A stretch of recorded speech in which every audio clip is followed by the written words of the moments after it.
This is a case file. This one is not about the moment you made the wrong decision. It is about what happened afterward, in the longer moments when you knew you should try again and did not. When the motion of effort no longer felt like it connected to any outcome. When the part of you that is supposed to reach stopped reaching, not because of fear exactly, and not because of laziness, but because something quieter and more clinical had replaced those things. This is not a case file about giving up. Giving up is a choice. This is a case file about what happens to an organism, any organism, when its environment teaches it systematically and accurately that the connection between what it does and what follows has been severed. What happens is not damage, it is learning. Precise, well-replicated, transferable learning. The problem is that the organism carries the lesson into new environments where it is no longer accurate. 6 findings, 1 final report, and a graduate student in Pennsylvania who discovered one of the most replicated mechanisms in behavioral science while standing in a room watching dogs that had stopped trying to leave a box they could have stepped out of at any moment. Martin Seligman was a graduate student at the University of Pennsylvania when he walked into a laboratory in 1964. The experiment underway was not his. It belonged to a learning researcher named Richard Seligman, and it was a classical conditioning study. Dogs were restrained in a harness and trained to associate a tone with a mild electric shock. Standard protocol for studying fear responses. Seligman was assigned to help run the second phase, which used a different device, a shuttle box, a rectangular chamber divided by a low barrier down the center. Shock on one side, safety on the other. The task was simple. Cross the barrier and the shock stops. Dogs going into the shuttle box with no prior history. Dogs who hadn't been through the harness conditioning learned almost immediately. Shock arrived, they scrambled, crossed the barrier, shock stopped. 1 or 2 trials later, they crossed before the shock arrived at all. The behavior was exactly what learning theory predicted. The dogs that had been through the harness first, the ones who had received shocks in a situation where nothing they did made any difference to the outcome, did something no one in the room expected. When the shock came, they didn't scramble. They didn't attempt the barrier. They lay down on the floor of the box, made soft sounds of distress, and waited. They did this repeatedly. Seligman lifted some of them physically over the barrier. When placed back on the shock side, they lay down again. The barrier was low enough to step over. Their legs worked. They were capable of crossing. They simply didn't try. This is the first finding. An animal that has experienced an environment where its responses made no difference to the outcome will not, placed in a new environment where its responses do make a difference, initially use that difference. The prior experience of uncontrollability was carried forward as a prediction. What I do does not change what happens to me. And that prediction was applied to a situation where it was no longer true. Seligman named this learned helplessness.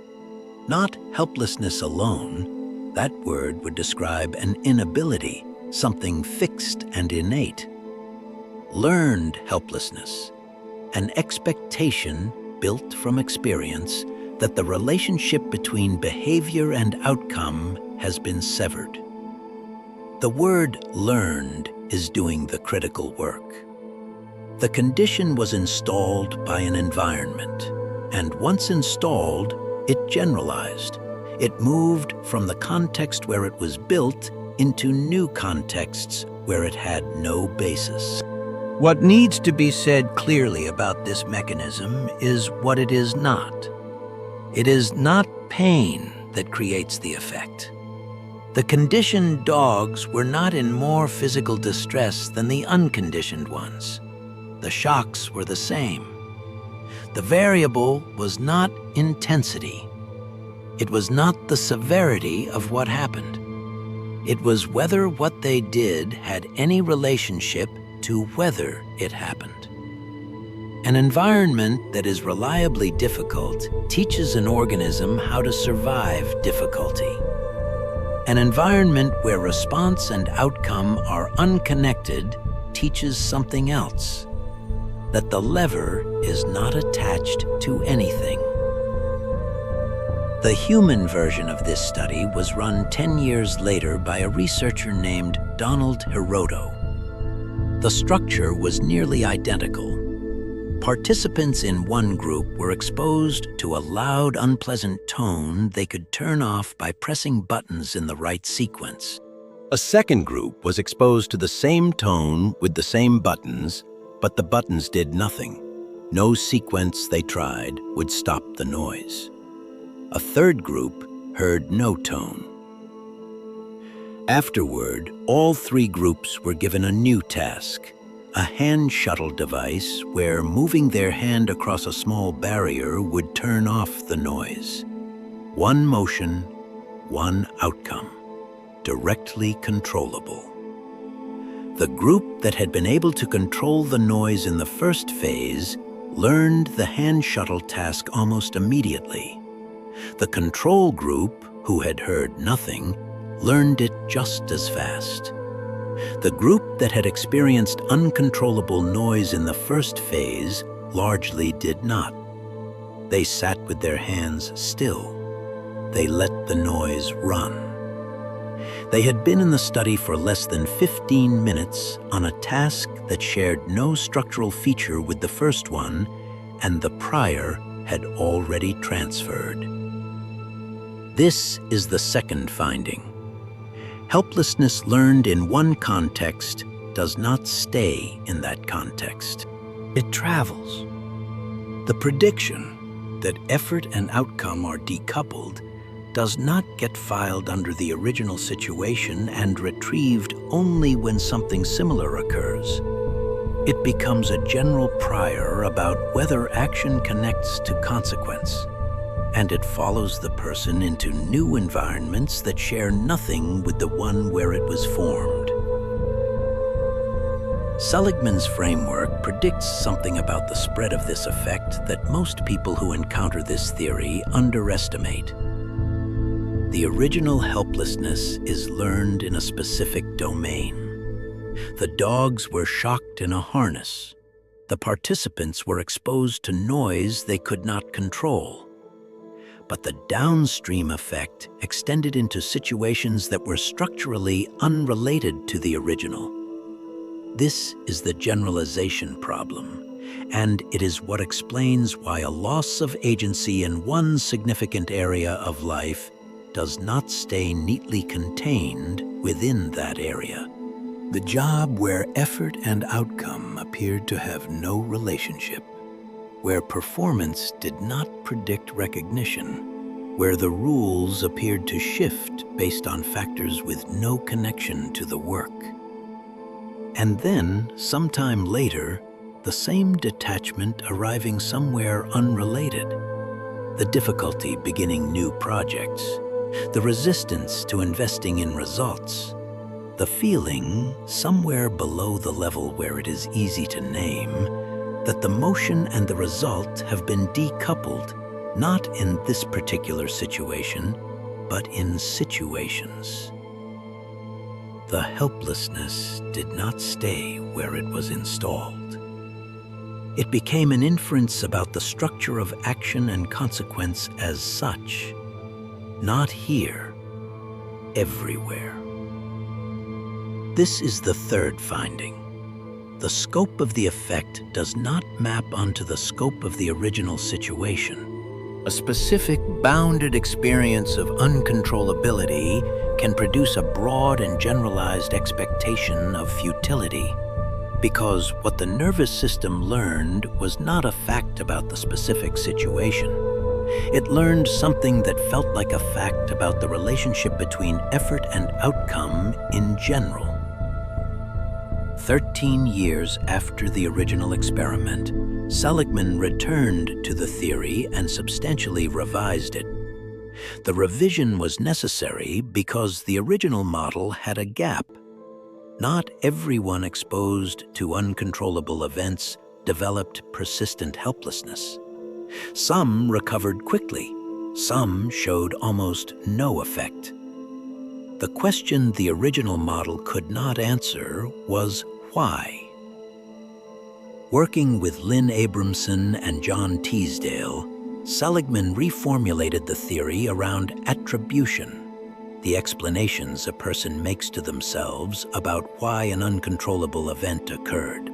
They found that 3 dimensions of those explanations predicted the depth and persistence of the effect with remarkable consistency. The first dimension was internal versus external. Did the person explain the uncontrollable situation as something about them, their competence, their value, something inherent in who they were, or as something about the situation, the people involved, circumstances that were genuinely outside them? Internal attributions converted the event into evidence about the self. The second dimension was stable versus unstable. Did the person explain the situation as something that would persist, this is how things are, this is how they will be, or as something temporary, situational, unlikely to repeat? Stable attributions foreclosed the future. The third dimension was global versus specific. Did the event seem to say something about one domain or about everything? I was bad at this particular task is a different inference than I am the kind of person who fails. One is local. The other is a statement about the structure of all future effort. This is the fourth finding. The combination of internal, stable, and global explanations for uncontrollable negative events is the cognitive pattern most reliably associated with the transition from learned helplessness into something that functions clinically like depression. The event installs the prior. The attribution style determines whether the prior stays bounded or expands into a model of the world. There is one more mechanism in Seligman's data that receives far less attention than it deserves. It is the one with the clearest practical implication. In a variation of the original experiment, Seligman gave some animals the controllable situation first, where their responses did matter, where the shock could be stopped by crossing the barrier, before placing them in the uncontrollable situation. These animals showed dramatically reduced helplessness. In some versions of the study, the effect was nearly eliminated. Prior experience of controllability appeared to function as a kind of protection against the effects of later uncontrollability. A system that had learned that its actions have consequences was substantially more resistant to revising that model when the environment reversed the lesson. More evidence was needed to update the prior. The prior was more durable. The therapeutic implication Seligman eventually drew was direct. Mastery experiences, real, verifiable, personally produced moments in which effort and outcome connect, are the mechanism of recovery. Not because they undo the original uncontrollable situation, not because they provide an argument against the prior, but because they enter evidence into the system event by event that the prior is wrong about this situation, even if it was accurate about the last one. This is the fifth finding. The protective factor against learned helplessness and the recovery mechanism once it is installed are the same thing: experience of controllability. Prior experience makes the system resistant. Subsequent experience makes it correctable. What the nervous system needs is not an explanation of why effort matters. It needs to observe in its own behavior that the connection between action and outcome exists again. This is the final finding. It would be satisfying to end this case file by saying the fix is understanding, that recognizing the mechanism is what dissolves it. Seligman's own data says the opposite. A person who can explain learned helplessness in precise clinical terms can still be running the prior. The understanding does not update the prior. Evidence updates the prior. What the evidence must be is small. This is also in the data. A large effort immediately after learned helplessness is a large cost asked of a system that does not yet believe the cost will connect to an outcome. If it fails for any reason, even a reason unrelated to the helplessness, it tends to confirm the prior rather than contest it. A small action that succeeds quietly without requiring the prior to be defeated before the action begins is the unit of evidence the system can actually receive. You are not looking for proof that the prior was wrong. You are not trying to win an argument with yourself before you start. You are looking for one moment where what you did had an effect on what followed.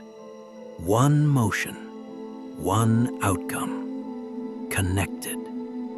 That is the evidence. That is the unit the prior needs to begin losing ground. It does not look like recovery from the inside when it starts. It looks like a small thing done with marginally less resistance than the last small thing. The prior does not dissolve. It becomes gradually less well supported. Each controllable moment is one more data point entered against an inference the environment installed before you had enough data to contest it. You will not feel finished. The system does not resolve on a schedule that comfortable. What changes first is smaller. The next time the prior fires, it costs the system slightly more effort to maintain than it did the time before. That is the prior losing, slowly and without announcement, the argument it has been making in your name. You were not given passivity. You were given a nervous system that learned something accurate about an environment that did not respond to what you did, and then carried that accuracy into a world that had changed. The mechanism is documented, well replicated, and entirely predictable. What is not predetermined is what happens to the prior once you start accumulating evidence against it. This case file gets reopened every week with a new mechanism, a new mind, a new piece of evidence most people walk past without a name for it. If that is useful to you, staying subscribed is the only thing that puts the next one in front of you before you have to go looking for it yourself. That is the autopsy report. Case closed.